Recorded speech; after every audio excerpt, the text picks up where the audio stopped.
A young actor walks onto a soundstage in Wilmington, North Carolina on a humid spring night in 1993. He's 2 weeks out from his wedding. He's 28, and Hollywood has finally decided he's the next big thing. The scene he's about to shoot is straightforward: walk through a door, take a hit, fall to the floor. The weapon pointed at his chest is supposed to be loaded with a blank. 12 hours later, he'll be gone, and immediate talk will begin of a family curse or something even more sinister. Brandon Bruce Lee was born on February 1st, 1965, in Oakland, California, the first child of Bruce Lee and Linda Emery. By the time he could walk, his father was on the verge of becoming the most recognizable martial artist on the planet. By the time Brandon turned 8, Bruce was gone, felled in Hong Kong by a cerebral edema during the production of an unfinished film called Game of Death. It's a detail that matters more than it should, and we'll come back to it in a little bit, so keep that in mind. After his father passed, Brandon's mother moved the family to suburban Seattle, where Brandon spent his adolescence trying to be an ordinary kid. He got expelled from one school for misbehavior, drifted through a couple of others, and eventually wound up at Emerson College in Boston.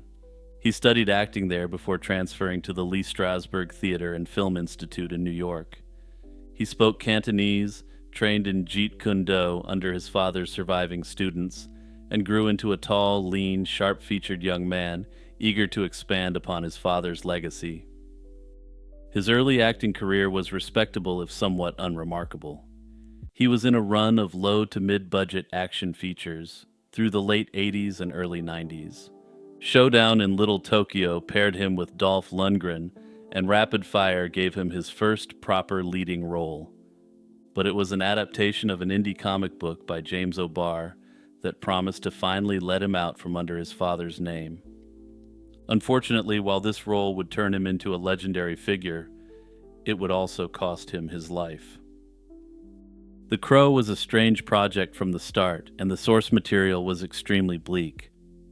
A young rock musician named Eric Draven is slain alongside his fiancée, and a year later returns from the dead, guided by a supernatural crow, to take revenge on the men responsible. James O'Barr had written the comic after losing his own fiancée to a drunk driver, and the script that landed on Brandon's desk preserved that grief-stricken intensity. He took the role in 1992, signed a multi-picture deal, and arrived in Wilmington, North Carolina in February of 1993 for principal photography at Carolco Studios. The shoot was difficult from the opening day. North Carolina had drawn film production south with tax incentives, but Carolco was a chaotic environment. The schedule was punishing, and the production was reportedly cutting corners by the time the cast and crew reached the back half of the calendar. There were minor injuries, set fires, electrical accidents, and at least one carpenter who was badly hurt before Brandon ever stepped in front of a camera. The mood on set, according to people who were there, oscillated between focused and frayed, though morale largely stayed afloat due to belief in the project. The sequence being filmed in the early hours of March 31st, 1993, was a flashback. Brandon's character walks through the front door of his apartment carrying a bag of groceries. Inside, his fiancée is being attacked by a group of intruders. A character called Fun Boy, played by Michael Massey, turns and fires a revolver at Draven's chest. The cartridge in Massey's revolver was supposed to be a blank. That means a primed casing with gunpowder but no projectile. It's designed to produce a loud bang and a flash of muzzle smoke for the camera. The propellant in a blank can still cause injury at close range, but at the distance and angle the scene called for, it should have been entirely safe. Brandon was wearing a small squib pack under his shirt, rigged to detonate on cue and simulate a chest wound. When the shot was fired, Brandon collapsed exactly as scripted, but the squib never went off, and within seconds the crew realized that something had gone seriously wrong. Paramedics arrived shortly after, and Brandon was rushed to New Hanover Regional Medical Center, where surgeons worked on him for more than 5 hours. Brandon Lee was pronounced deceased at 1:04 in the afternoon on March 31st, 1993. His fiancée, Eliza Hutton, was waiting for him in Los Angeles, with their wedding scheduled for April 17th. The investigation pieced together one of the most damning chains of negligence ever documented on an American film set, and I'm going to have to get a bit technical here for a moment.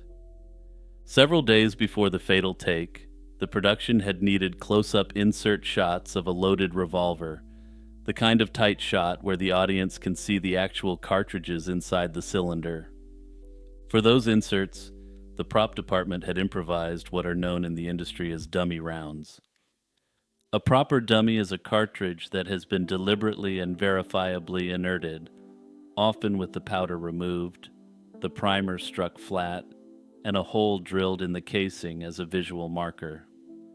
What the crew on the Crow apparently used were look-alike cartridges they had created themselves by pulling the bullets out of real .44 Magnum rounds. They dumped out the powder and reseated the bullets in the casings, but the primers, the small explosive caps at the base of each cartridge, were left intact. That alone is a recipe for disaster, because a live primer with no powder behind it can still generate enough force to dislodge a bullet from a casing and push it partway down the barrel. During the insert shoot, when the trigger was pulled on one of these improvised dummies, the primer fired. The bullet then separated from the casing, and it traveled just far enough up the barrel of the revolver to lodge there, unseen. The weapon was then handed off, set aside, and eventually loaded with full-power blanks for the scene on March 31st. When the blank was fired behind that lodged projectile, the gunpowder did what gunpowder does. It propelled the obstruction down the barrel and out the muzzle with very nearly the velocity of a live round. There was no certified armorer on set that night, and the prop master had reportedly left the production earlier in the schedule. The responsibility had drifted down the chain to people who weren't qualified to make the call. North Carolina authorities conducted an investigation, and no criminal charges were filed. But I'll come back to that in a moment. Massey, who'd pulled the trigger in what should have been a routine movie stunt, was devastated and reportedly never fully recovered. That's the version the official record tells, and on its surface it's a complete account. Gross negligence, a chain of mistakes that no single person owned, and a death that could have been prevented at a dozen different points along the way. But almost from the moment Brandon was gone, a parallel set of theories began circulating, and more than 3 decades later, they haven't entirely faded. The first and most persistent theory ties Brandon's death directly to his father's.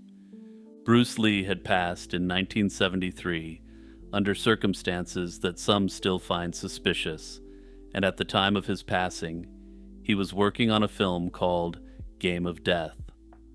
The film was completed after his passing and released in 1978, though the movie was almost entirely different from what had originally been conceived.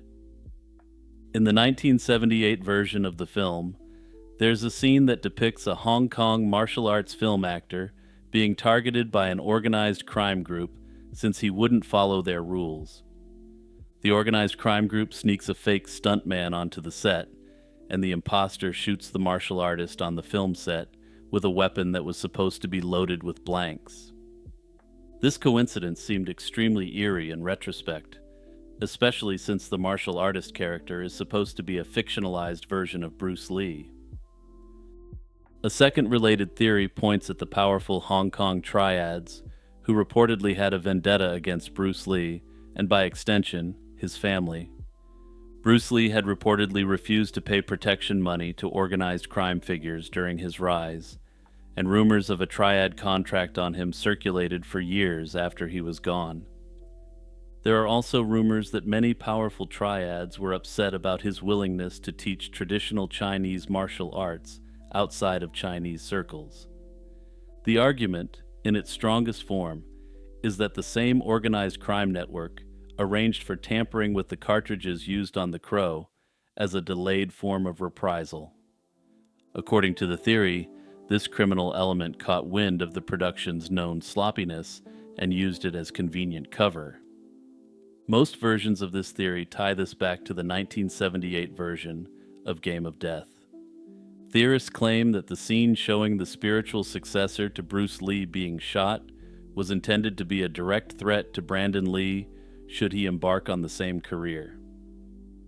The evidence is essentially circumstantial, though I'm using that term fairly loosely here given so much related to this theory is highly speculative.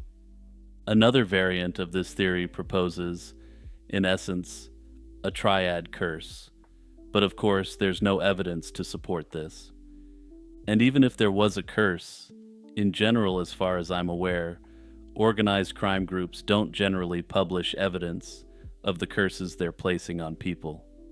Personally, I'd put this literal curse theory firmly in the class of folklore and legend that has grown around both Bruce Lee and Brandon Lee. A third theory is closer to home and focuses on the production itself, and for reasons that I'll explain, there's no way this theory holds any water whatsoever. It goes like this.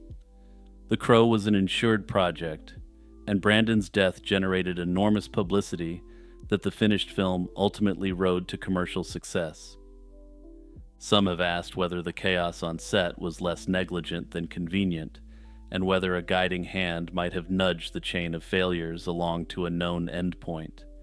In essence, the theory is that someone with a financial interest in the production sought to eliminate Brandon Lee to make more money off the film. Under this theory, the dark nature of The Crow would amplify the interest as well. Now, as I indicated, I don't put any weight in this theory at all, and the first reason is that there's no evidence whatsoever that this is the case.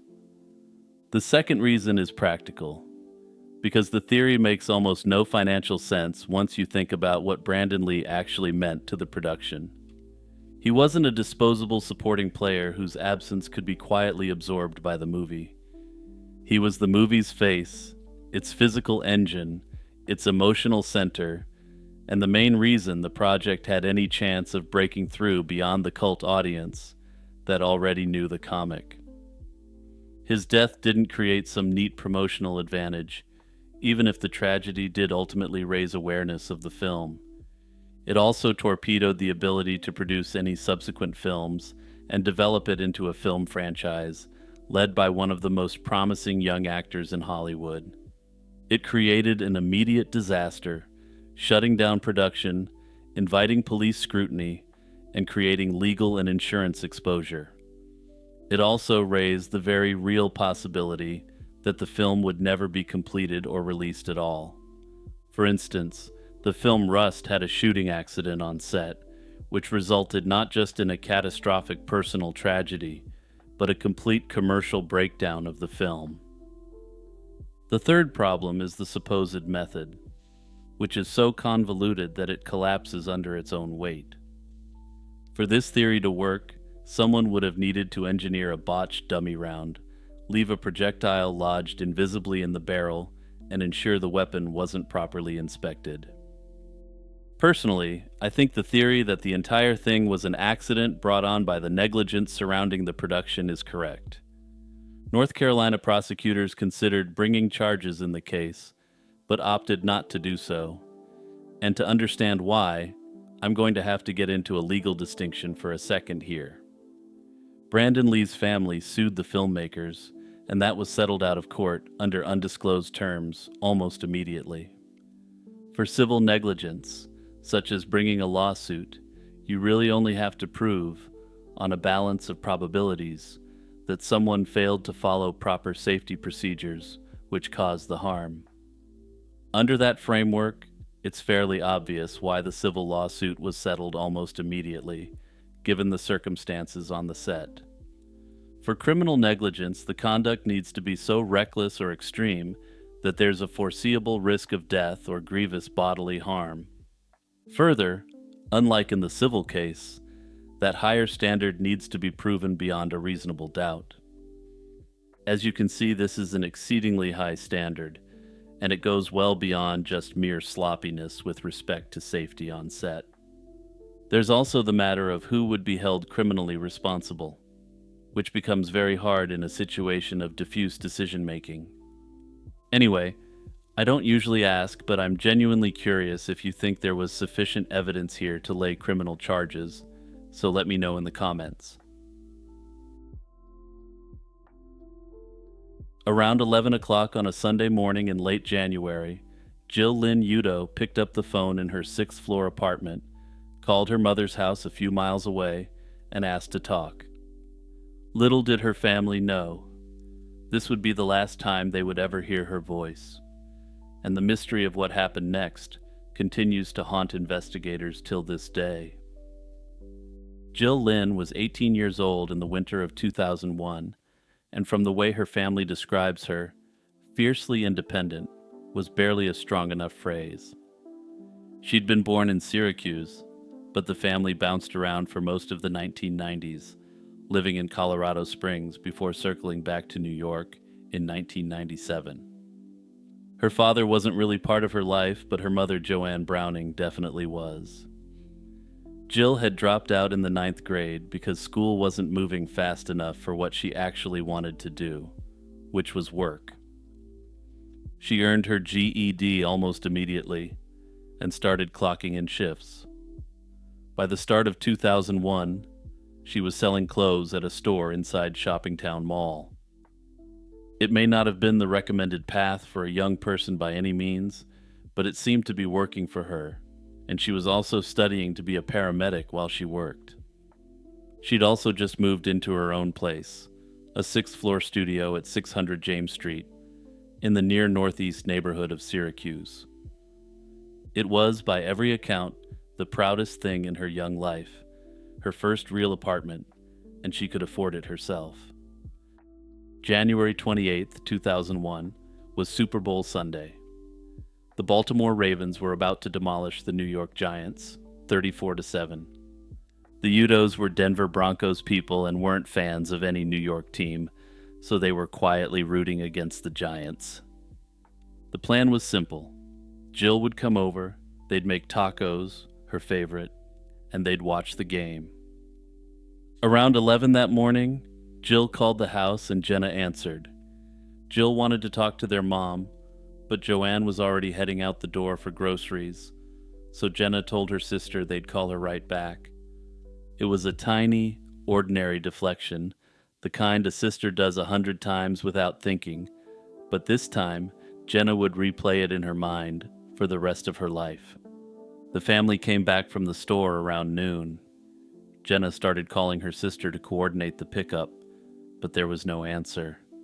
She kept trying, getting more annoyed each time, eventually leaving sharp voicemails chastising Jill for being rather rude and no-showing on her own family.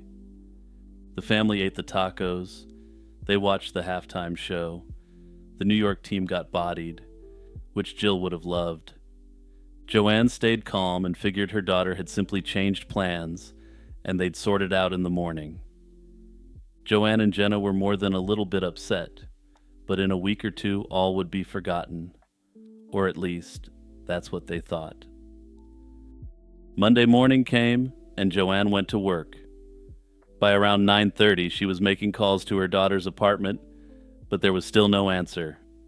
She called her daughter's workplace at Shoppingtown Mall to see if Jill had clocked in, but she hadn't. And this is when the alarm bells started ringing in Joanne's head.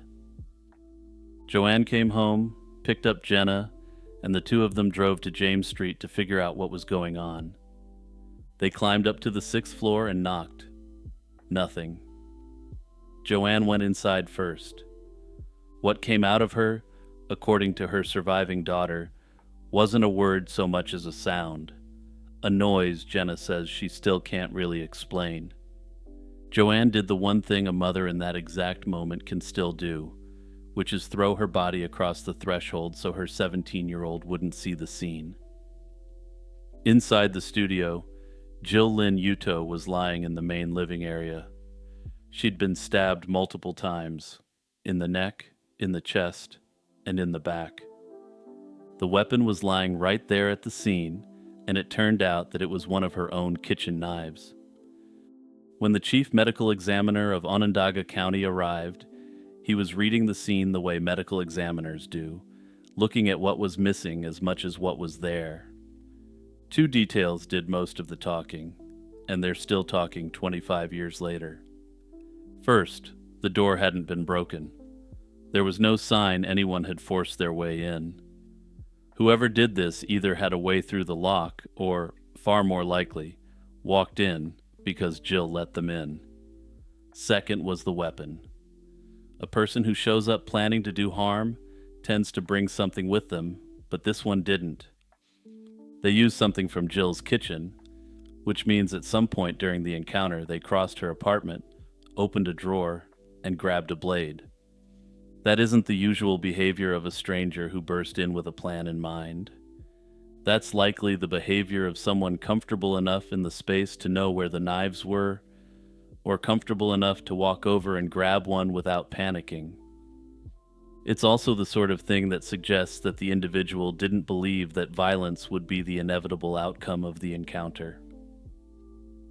And then there's the wound pattern. Multiple stabs to the neck, chest, and back is, in the language investigators use, personal. It's not the clean efficiency of a robbery gone sideways, but rather it shows some serious rage, generally directed toward that person in particular. The medical examiners read at the time, and the lead detectives read ever since, is that whoever did this knew Jill, and that Jill knew them. Beyond those two tells, the scene was reportedly almost frustratingly clean, though whether this happened by accident or as the result of a cleanup wasn't entirely clear. The working theory inside the Syracuse Police Department has effectively never moved. Investigators have said for years that the person who did this was someone Jill recognized and even invited up. Her sister Jenna has agreed with this, and has said more than once she believes Jill knew the perpetrator well. That points away from a random late-night break-in and towards something more deliberate, someone targeting her specifically. The building had a buzzer at the door, and a sixth-floor walk-up isn't the kind of place a stranger wanders into by accident. Whoever came up there knew the address, and they knew Jill would open up the door. There's also the question of what didn't occur. This wasn't a robbery dressed up as something worse, and the public record doesn't suggest it was an act of indecent violence either. The simplest reading is that the visit had a single purpose, and that purpose was eliminating Jill herself, perhaps if she didn't agree to something. The theory that I've seen tossed around that I personally prefer is that the perpetrator may have been a man from the mall she worked at, or from her paramedic program. Under this theory, he had been passing himself off as her friend, but in actuality, he had functionally been behaving as a stalker. When he went over, Jill may have assumed this was a friendly visit and let him in, simply believing he was a friend. Joanne Browning never recovered. She stopped working, went on stress-related disability, and turned the rest of her life into a quest for justice. She put up flyers and billboards, set up a reward fund, and talked to anyone with a microphone, including Unsolved Mysteries and America's Most Wanted. In October 2007, Joanne took on a landscaping job to pull in a little extra money. During a shift, she fell from a flat roof and landed on the back of her head. The doctors told the family she was gone instantly, and Jenna has been carrying the weight of the case since. Now, if there's one potential silver lining to this extremely dark cold case, it came in 2016. In January of that year, the police indicated that they were able to recover a genetic sample from evidence collected in 2001. It's not clear what the nature of this sample is or whether it definitely belongs to the perpetrator, and unfortunately in 2016 it didn't match to any national database. However, in the meantime, genetic genealogy has developed into a powerful forensic tool to locate unknown suspects. If this DNA belongs to the attacker, I'm confident that Jenna will be able to see at least some form of justice delivered for her sister within the coming years. When sheriff's investigators finally reached the spot just off State Highway 43 in mid-January of 1982, there wasn't much left of him. There was just bones, scraps of clothing, and a likely narrative about how he'd ended up there. He'd been shot in the head multiple times and left out in the open dirt of rural Kings County for months. By the time anyone noticed the remains, the body had been sitting in that stretch of San Joaquin Valley farmland north of Corcoran, California, for somewhere between 2 and 6 months. He was young, somewhere in his late teens, and he was carrying nothing that could give investigators his name. 40-plus years later, that's still where things stand, and whoever he was, no one has come forward to claim him and give this John Doe his name back. Corcoran sits deep in the southern San Joaquin Valley, surrounded by cotton fields, dairy farms, and flat, irrigated countryside that runs out to the horizon in every direction. Highway 43 cuts a north-south line through that landscape, threading past small farming towns like Wasco, Shafter, and Hanford, on its way north toward Selma in the Fresno area. It's the sort of road where you can drive for long stretches without seeing another car after dark, and the shoulders aren't really shoulders so much as the edges of irrigation ditches. Somebody, in the second half of 1981, took advantage of that anonymity to dispose of a young man whose name nobody has ever been able to recover. The condition of the body sharply limited what investigators could establish, since by the time deputies and the coroner reached the scene, the remains were almost entirely skeletonized. Still, the basics came through, and he stood somewhere between 5 feet and 5'4" and had brown hair. He was wearing a blue and black wool shirt, a white t-shirt underneath, and a pair of blue Levi's jeans, utterly ordinary clothing for a teenager moving through California in 1981.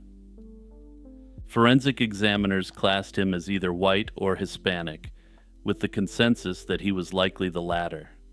The wounds to the head, for their part, pointed at a deliberate close-range execution. Whoever ended his life knew what they were doing, and they made sure he wouldn't be in any position to identify them later. Local coverage of the discovery ran in newspapers through February and into early March of 1982, with follow-up pieces appearing as late as that May. Despite this effort, none of it produced a usable identification, and missing persons files were combed through and dental records pulled, with sketches circulated to neighboring counties. Unfortunately, it remains unclear what happened to this John Doe's body, or if any genetic evidence has been preserved.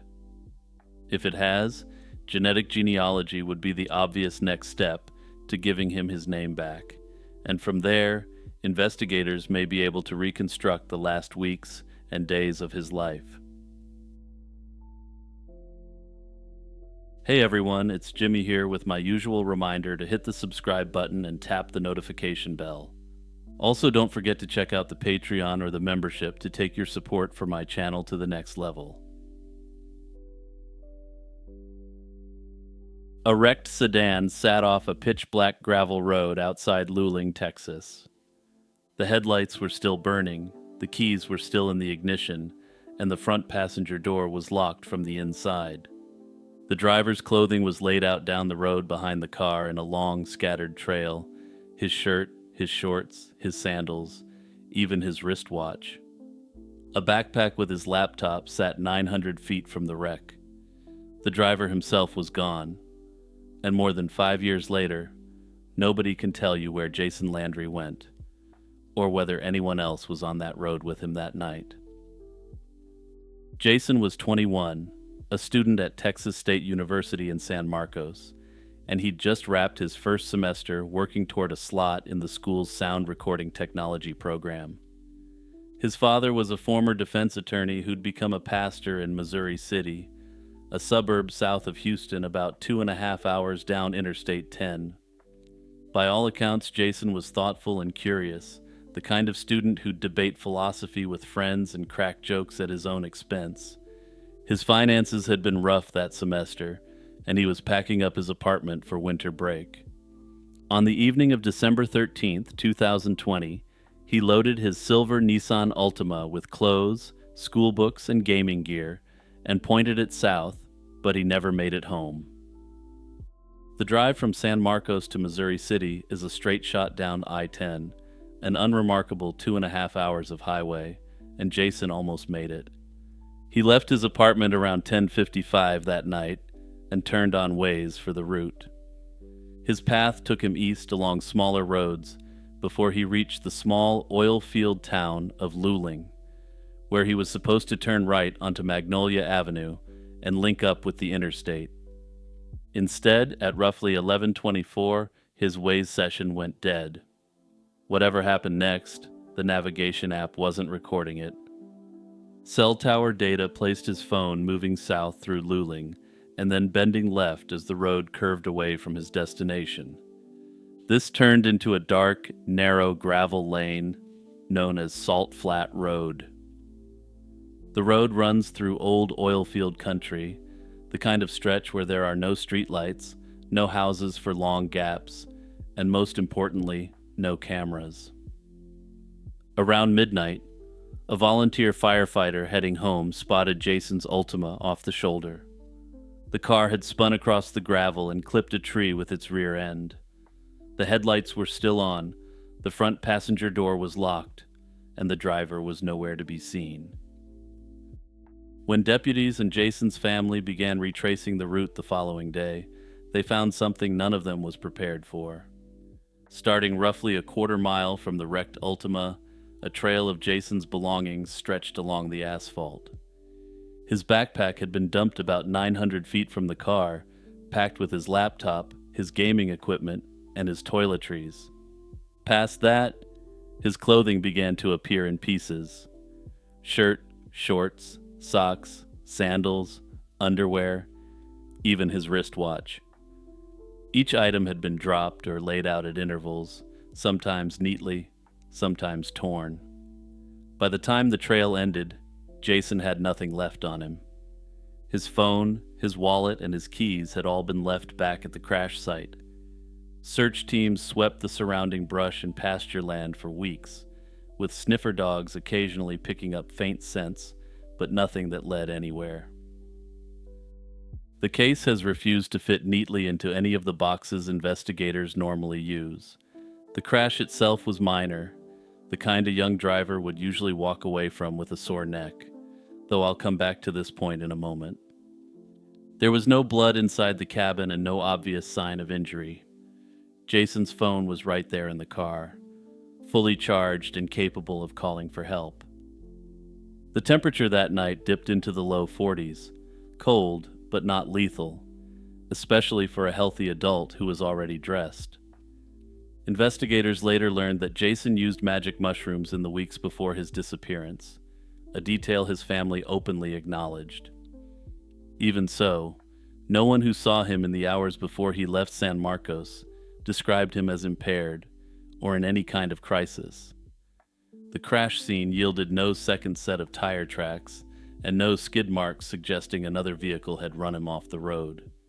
Perhaps unsurprisingly, there were no surveillance cameras along that lonely strip of oil field country either.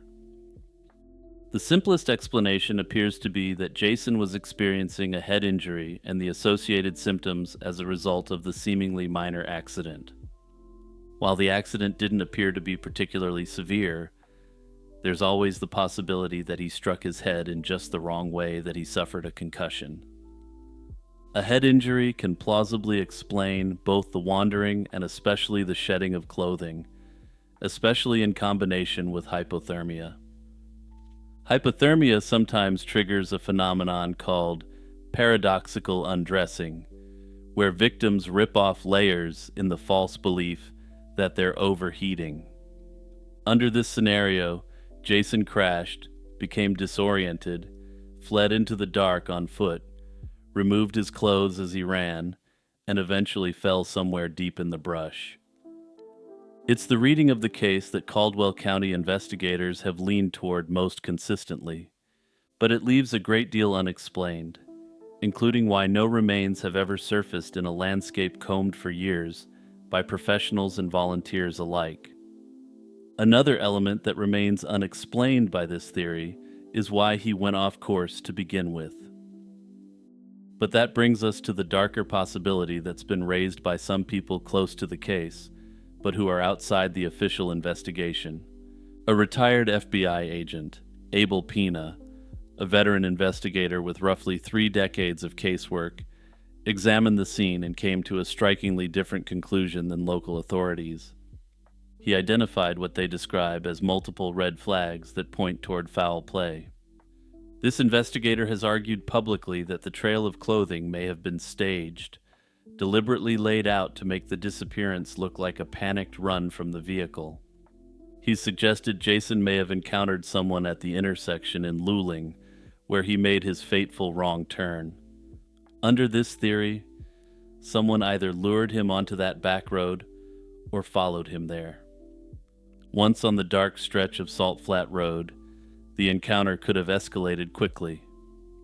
The absence of a body despite years of searching and the bizarre detour off Jason's normal route are exactly the kinds of details that have kept the foul play hypothesis alive. Her front door stood wide open. Her purse sat on the floor just inside, cash and credit cards untouched. Her beloved dogs were still in the house, one deceased and 2 clinging to life, and out in the driveway, her car was parked with the driver's side window rolled halfway down. Nothing about the scene suggested a struggle, and yet Barbara Nave, an 80-year-old retired teacher, had vanished from her own 20-acre property in South Carolina. The Super Bowl had just wrapped up that weekend, and Barbara had returned from celebrating her 80th birthday with her son, Paul, who lived a few hours south in Georgia. He'd last seen her in person on the 4th of February. 5 days later, on February 9th, 2017, she was still very much active. She emailed a friend, spoke with a contractor about ongoing work at the house, and a construction crew actually saw her that day. So did a neighbor, and both witnesses later told investigators the same thing. Barbara had walked off into the woods behind her house, calling out, apparently looking for one of her dogs that had wandered off. That image of an elderly woman heading into the trees, allegedly chasing after a runaway pet, is the last fixed point anyone has of her. When her friends couldn't reach her, one of them drove out to the property to check in. What she found is the part of this case that's bothered everyone involved ever since. The front door was open and Barbara's purse was on the floor just inside, with her money and credit cards still tucked inside. Her keys were there, and her vehicle sat in the driveway untouched.